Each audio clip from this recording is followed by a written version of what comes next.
Hello friends, welcome to cinematic channel. Video ಇಷ್ಟವಾದರೆ subscribe ಆಗಿ. ಹಾಗೆ ನನ್ನ ಚಾನಲನ್ನು ಯಾರೆಲ್ಲ ಸಬ್ಸ್ಕ್ರೈಬ್ ಆಗಿಲ್ಲ ನೋಡಿ, ಪ್ಲೀಸ್ ಸಬ್ಸ್ಕ್ರೈಬ್ ಆಗಿ. ಶಾರುಖ್ ಹೀಗೆ ನಿಂತ್ಕೊಂಡಿರುವಾಗ ಅವನ ಹಣೆಗೆ ಒಂದು ಜೋರಾದ ಕಲ್ಲು ತೂರ್ತಾರೆ. ಹಣೆಯಿಂದ ರಕ್ತನೂ ಬರ್ತಾ ಇರುತ್ತೆ. ಶಾರುಖ್ನ ಹಣೆಗೆ ಈ ಮೂರಲ್ಲಿ ಯಾರು ಕಲ್ಲು ತೂರಿರಬಹುದು ಹೇಳಿ ನೋಡೋಣ. ಎ ವ್ಯಕ್ತಿ ಕೂಡ ಅಲ್ಲ, ಏಕೆಂದರೆ ಅವನ ಕಾಲಿಗೆ ಹಾಗೂ ಕೈಗೆ ಬ್ಯಾಂಡೇಡ್ ಇರುತ್ತೆ. ಬಿನೂ ಹಾಗೂ ಇರಲ್ಲ, ಅವಳ ಕೈಯಲ್ಲಿ ಮಗು ಇರುತ್ತೆ.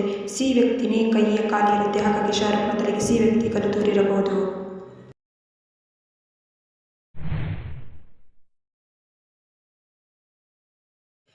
ಸಿಟಿಯಲ್ಲಿ ಒಂದು ಪ್ರೋಗ್ರಾಮ್ ಇರುತ್ತದೆ. ಅಲ್ಲಿ ಕೆಲವೊಂದು ಹುಡುಗಿಯರು ಡ್ಯಾನ್ಸ್ ಮಾಡ್ತಾ ಇರ್ತಾರೆ. ಇಲ್ಲಿ 4 ಜನ ಹುಡುಗಿಯರು ಆ ಪ್ರೋಗ್ರಾಮಲ್ಲಿ ಭಾಗವಹಿಸುತ್ತಿಲ್ಲ. ಹಾಗಾದರೆ ಎಷ್ಟು ಜನ ಹುಡುಗಿಯರು ಭಾಗವಹಿಸಿರುವುದು ಹೇಳಿ ನೋಡೋಣ. ಈ ಪ್ರೋಗ್ರಾಮ್ಗಳಲ್ಲಿ 6 ಜನ ಹುಡುಗಿಯರು ಭಾಗವಹಿಸಿರಬಹುದು, ಏಕೆಂದರೆ 6 ಸ್ಯಾಂಡಲ್ಗಳಿರುತ್ತದೆ. ಹಾಗಾಗಿ 6 ಜನ ಹುಡುಗಿಯರು ಭಾಗವಹಿಸಿರಬಹುದು.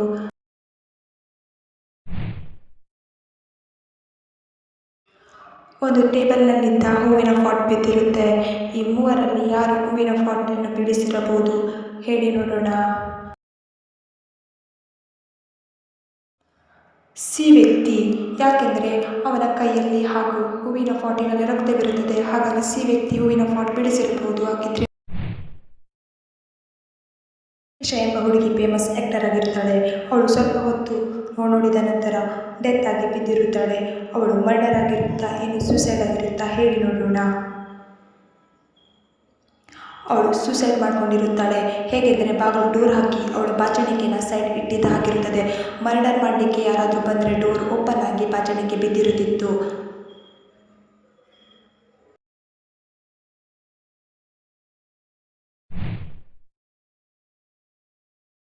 ಒಂದು ಫೇಮಸ್ ಪಬ್ನಲ್ಲಿ ಪಾರ್ಟಿವಿರುತ್ತೆ.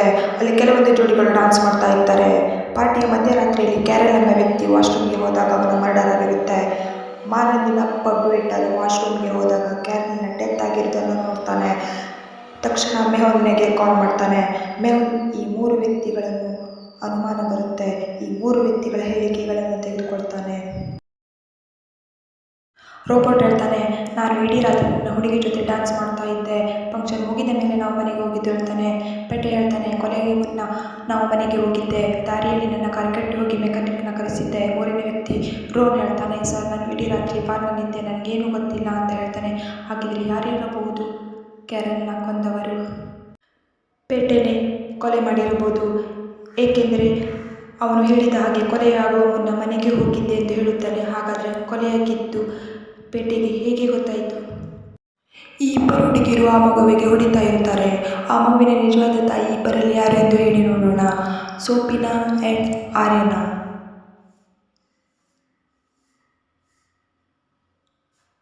ಆರ್ಯ, ಏಕೆಂದರೆ ಗೋಡೆ ಮೇಲೆ ಆರ್ಯ ಹಾಗೂ ಆ ಮಗುವಿನ ಫೋಟೋವಿರುತ್ತದೆ.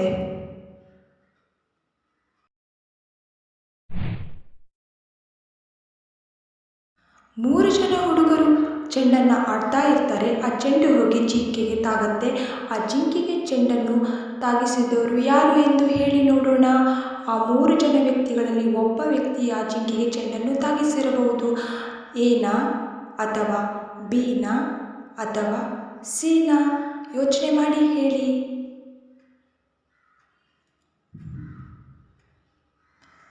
ಬಿ ವ್ಯಕ್ತಿ ಆ ಜಿಂಕೆಗೆ ಚೆಂಡನ್ನು ತಾಗಿಸಿರಬಹುದು, ಏಕೆಂದರೆ ಎ ಮತ್ತು ಸಿ ವ್ಯಕ್ತಿಯ ಹೈಟ್ ಕಡಿಮೆ ಇರುತ್ತದೆ.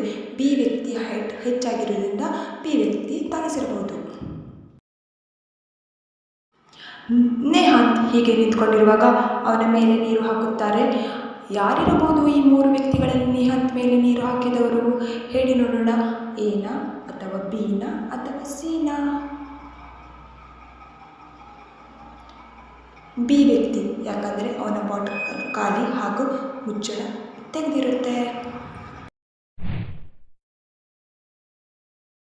ಆಫ್ರಿಕಾ ನಗರದಲ್ಲಿ ಸೋಮಾರಿಗಳ ದಾಳಿ ನಡೀತಾ ಇರುತ್ತೆ. ಸೋಮಾರಿಗಳು ರೇಷಾ ಎಂಬ ಹುಡುಗಿಯನ್ನು ನೋಡ್ತಾರೆ. ಅವಳು ಗಾರ್ಡನ್ನಲ್ಲಿ ಆಡ್ತಾ ಇರ್ತಾಳೆ.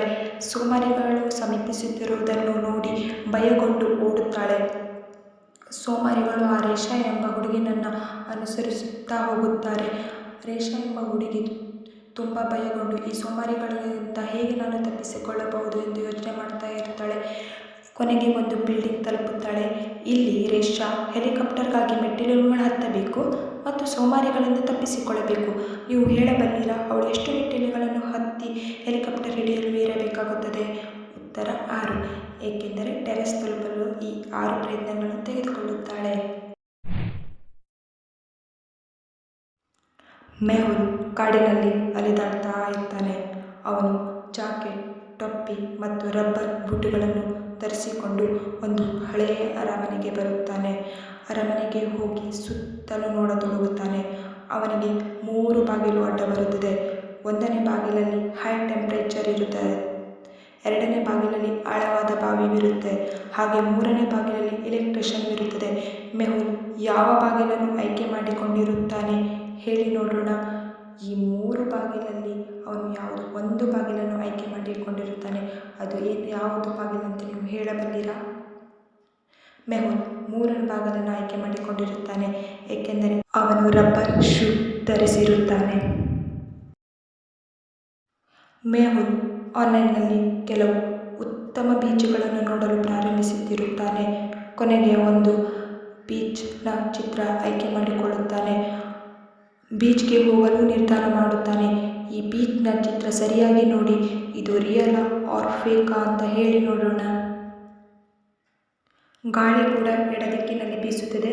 ಕಡಲ ತೀರದ ಮರಗಳು ಮತ್ತು ಧ್ವಜವನ್ನು ನೋಡಿ. ಸರಿಸಮಾನ ಚಲನೆಯು ಸರಿಯಾದ ದಿಕ್ಕಿನಲ್ಲಿ, ಆದರೆ ಹಡಗಿನ ಮೇಲೆ ಧ್ವಜ ಮತ್ತು ಹಡಗು ಸರಿಯಾದ ದಿಕ್ಕಿನಲ್ಲಿ ಹಾರುತ್ತಿದೆ. ಇದು ಸಾಧ್ಯವಿಲ್ಲ, ಹಾಗಾಗಿ ಇದು ಫೇಕ್ ಫೋಟೋವಾಗಿರುತ್ತೆ.